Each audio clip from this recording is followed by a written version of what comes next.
On behalf of the Textiles Ministry, we have been monitoring these developments regularly in West Asia. And on account of this, we have conducted a lot of stakeholder consultations, both on the textile side as well as handicraft. And in response to that, we have a monitoring cell also, which is monitoring these developments and also talking to a lot of stakeholders. Primarily, we're talking to the export promotion councils, the regional cluster associations, a lot of domestic associations. We're also in touch with DG Shipping authorities, the Ministry of Petroleum and Natural Gas, including GAIL. And we've also carried out a lot of outreach programs on these resilience and logistics intervention for export facilitation of the Department of Commerce. The EPCs have carried out the independent consultations. For example, the Carpet Export Promotion Council on 6th of April and the Export Promotion Council for Handicraft on the 20th of April, where they discussed a lot of issues with their stakeholders, including shipping disruptions, alternative routing, logistics planning, and cost optimization. The advisories that the DG Shipping is issuing, we are circulating them also to our stakeholders, and also, discussing with them to look at alternate ports such as Jeddah, for example, to supply to the Middle East. So these developments are coming as and when the situation is evolving. On ensuring fuel and natural gas to the industry, we've been in touch with the petroleum and natural gas. We've been in touch with some of our stakeholders. And what we believe is that they have placed us under the priority list 3 and 4, with supplies being maintained at 80% of the past 6 months average consumption.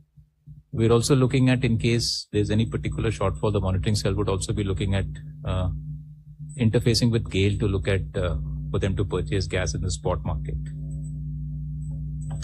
On the customs duty side, there's been a lot of discussions in terms of reduction on customs duty on a lot of inputs and intermediates for the textile sector.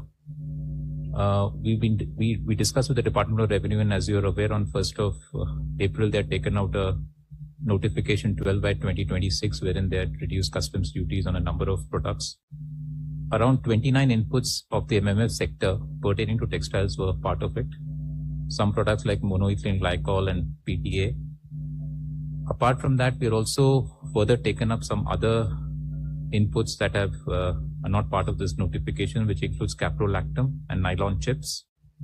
We've also been pressing for the rayon elimination of duty on rayon grade wood pulp, which is an input for the viscose segment, and also inputs for the glassware manufacture, where I think there are a lot of inorganic chemicals which are inputs for that.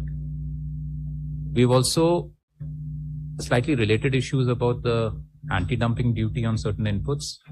So we have looked at the removal and deferment of anti-dumping duties on some inputs such as elastomeric, filament yarn, and viscose rayon filament.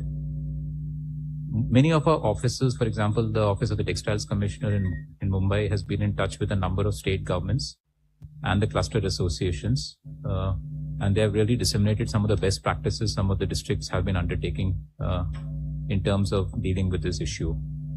Some of these are the district level committees which have been formed under the chairmanship of the district collectors for reviewing their LPG distribution.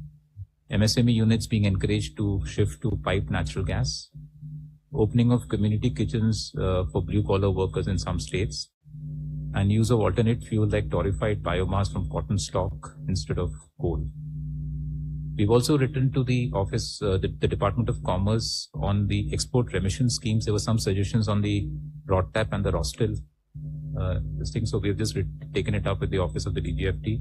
Some of the suggestions include the increase of rates, the restoration of rates in a period where the RODTAP rates were cut down to 50%. And these have been examined by the appropriate authorities. On the foreign trade policy, the other aspects of the foreign trade policy, we have been looked at interest subvention, some inputs on the EPCG scheme, some inputs on the advance authorization. All these are measures to facilitate exporters during the West Asia crisis.